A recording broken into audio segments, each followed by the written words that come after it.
ഉസ്താദുമാരെ, കലുഷ നിലങ്ങളിൽ പോരിനിറങ്ങിയ ധർമ്മസഖാക്കളെ, മറ്റു സ്നേഹം നിറഞ്ഞ മുഹിബ്ബീങ്ങളെ, സലാം അടക്കിക്കോളും. അസ്സലാമു അലൈക്കും.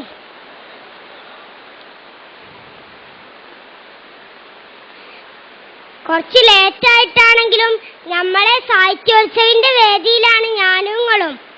അല്ല ചങ്ങായിമാരെ, സബ് ജൂനിയർ എന്ന് പറഞ്ഞ 4ാം ക്ലാസ് വരെ അല്ലേ? എന്നാ അതിന്റെ ലാസ്റ്റ് ചാൻസ് ആണ്. ചിന്തിച്ചിട്ടൊരു മന്ദപ്പ്.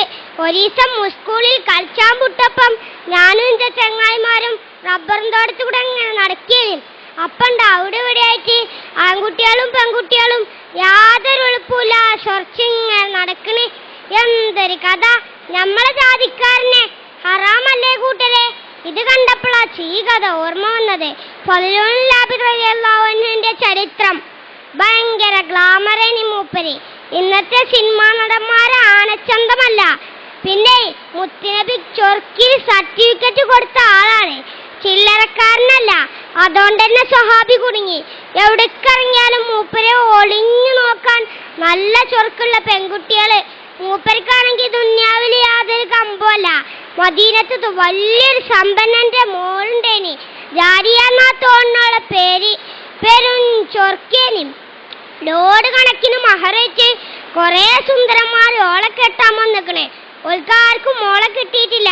കാരണം എന്താ അറിയോ? ഓളെ മാനസ കൊട്ടാരത്തിലൊരാളുണ്ട്. അല്ല, ആരാപ്പത്? നമ്മളെ കഥാനായകൻ ഫളിലുല്ലാഹു. ഇതൊക്കെ പ്രേമം മൂത്ത് മൂപ്പരെ വശീകരിക്കാൻ പലവട്ടം ശ്രമിച്ചു. മൂപ്പർക്കുണ്ടോ പൂതി? സുബൈക്ക് പള്ളിക്കൊക്കെ പോകുമ്പോ പോലും സ്വൈര്യം കൊടുക്കൂല. അങ്ങനെ ഇരിക്കുമ്പോഴാണ് ഹജ്ജ് സീസൺ എത്തുന്നത്. പോകണോലൊക്കെ മദീന SYSന്റെ അന്നത്തെ ചീഫ് അമീർ സൽമാനുൽ ഫാരിസ് റളിയല്ലാഹു അൻഹുവിന്റെ അടുത്ത് രജിസ്റ്റർ ചെയ്തു. കൂട്ടത്തിൽ നമ്മളെ ഫളിലൂനും ഉണ്ടേനി. എന്ത് ചെയ്യാനാ? ഈ വിവരം നമ്മളെ ലൈലപ്പെണ്ണറിഞ്ഞു. ഉടനെ പമ്പർന്നോളും ഒപ്പിച്ചൊരു സീറ്റ്. കുറച്ച് ദിവസങ്ങൾക്ക് ശേഷം യാത്ര ആരംഭിച്ചു. രാത്രിയായപ്പം കുറേ ദൂരത്ത് അമീറിന്റെ നേതൃത്വത്തിൽ സംഘം തമ്പടിച്ചു. അപ്പോഴല്ലേ ശല്യം! ഫളിലുവിന്റെ തമ്പിന്റെ അയലോക്കത്തിന് ഈ പെണ്ണും തമ്പട്ടി. നൗദുബില്ല. രാത്രി എല്ലാരും ഉറങ്ങിയപ്പോഴല്ലേ പുകില് ഈ പെണ്ണ് ഫളിലുവിന്റെ തമ്പിനകത്ത് കയറി പറ്റിയിരിക്കണേ. എന്നിട്ട് മഹാനെ വിളിച്ചുണർത്തി. ഉടനെ, ആരാധി ഈ രാത്രി? ഇത് ഞാനാണ്, നിങ്ങളെ സ്വന്തം ജാലിയ. നിങ്ങളോട് പെരുത്ത് പ്രേമാണ്. നിങ്ങളിഞ്ഞെ കെട്ടണം. വേറൊരു പുതിയാപ്പടനെ ഈ ലൈലാക്ക് വേണ്ട. ദേഷ്യം പിടിച്ച സ്വഹാബി, പോ പെണ്ണെ, വണ്ടിയും ബലിയുണ്ടാക്കാതെ അവളെ ശകാരിച്ചു. ഫളിലുവിനെ വീഴ്ത്താൻ കഴിയൂലെന്ന് മനസ്സിലാക്കിയ ലൈല ദേഷ്യത്തോടെ പ്രതികരിച്ചു. അങ്ങനെയല്ലടാ, ഈ പെണ്ണ് നിന്നെ ഒരു പാഠം പഠിപ്പിക്കും. പിറ്റേന്ന് നേരം വെളുത്തപ്പോ റെയ്ഡാ അമീറിന്റെ നേതൃത്വത്തിൽ. അല്ലാ, എന്താ അറിയോ? ലാന്റെ വജ്രമാല കളവ് പോയിക്കണോലോ.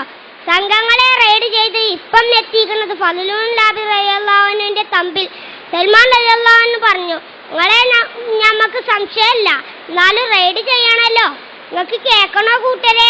മാല കിട്ടി, മൂപ്പരെ പെട്ടീന്ന്. സുബ്ഹാനല്ലാഹ്, ആകെ കോലാഹലം. കൊറേ ആൾക്കാർ മൂപ്പരെ കുറ്റം പറഞ്ഞു. കൊറേ ആൾക്കാർക്ക് വിശ്വസിച്ചാലും കഴിഞ്ഞില്ല. പടച്ചോനെ, അന്നന്തിക്ക് ലൈലാന്റെ തമ്പുന്ന ഒരച്ചും പുളിയും. ഓടി വരണേ, ഇവനെന്നെ അപമാനിക്കുന്നേ!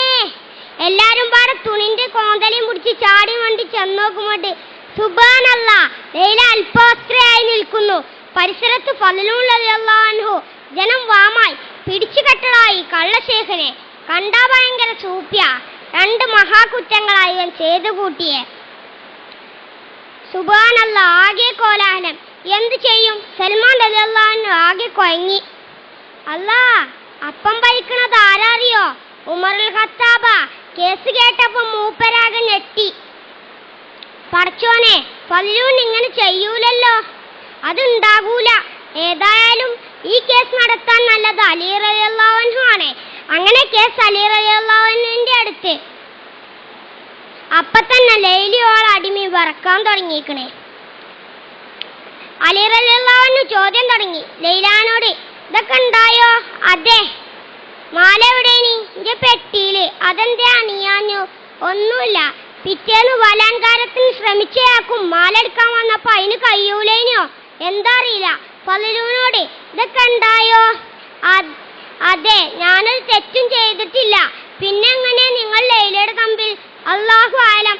ചെന്ത് ചെയ്യും റബ്ബ് എങ്ങനെയായാലേ. ഉടനെ അലി റളിയല്ലാഹു അൻഹു ലൈലാന്റെ അടിമനെ വിളിച്ചു. ഇവനാണെങ്കിൽ കിടുകിടാ വിറക്കുണ്ട് ട്ടോ. പറയടാ, എന്തുണ്ടായി? പറയാമേ, എന്റെ യജമാനത്തി പറഞ്ഞത് കളവാണ്. ആദ്യത്തെ ദിവസം യജമാനത്തി ആ തമ്പിൽ പോയിരുന്നു. മാല കഴുത്തിൽ തന്നെയായിരുന്നു അണിഞ്ഞിരുന്നത്. രണ്ടാമത്തെ ദിവസം ഫലൂനെ ഒരു പൊടി തന്നു അതുകൊണ്ട് മയക്കിക്കൊണ്ടുവരാൻ യജമാനത്തി എന്നോട് പറഞ്ഞു.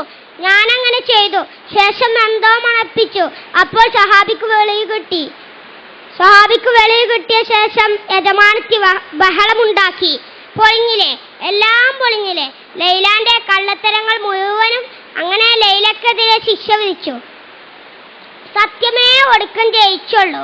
അതാണ് എപ്പോഴും സത്യസന്ധരാകാന്ന് പറയണത്. നോക്കിയും കൂട്ടരെ, നിങ്ങൾ ഈ സഹാബിന്റെ മനസ്സ് ഇത്രയും നല്ലൊരു സുന്ദരനെ കിട്ടിയിട്ടും അള്ളാഹ്ക്കും വേണ്ടി ഒഴിവാക്കിയത്. നമ്മളൊക്കെയാണെങ്കിൽ ചാടി പൂണോളും. അള്ളാഹു അവരുടെ കൂടെ നമ്മെ സ്വർഗത്തിൽ ഒരുമിച്ച് കൂട്ടട്ടെ, ആമീൻ. നേരം കുറേയായി. കഥ പറഞ്ഞ് ഞാനും കൊയങ്ങി. കേട്ടങ്ങളും നിർത്താണേ. അടുത്തല്ല നിങ്ങൾക്ക് കഥ അറിഞ്ഞുതരാൻ ഈ കുഞ്ഞാനുണ്ടാവൂല. അള്ളാഹു നമ്മെ നന്മയിലാക്കട്ടെ, ആമീൻ. അസ്സലാമു അലൈക്കും.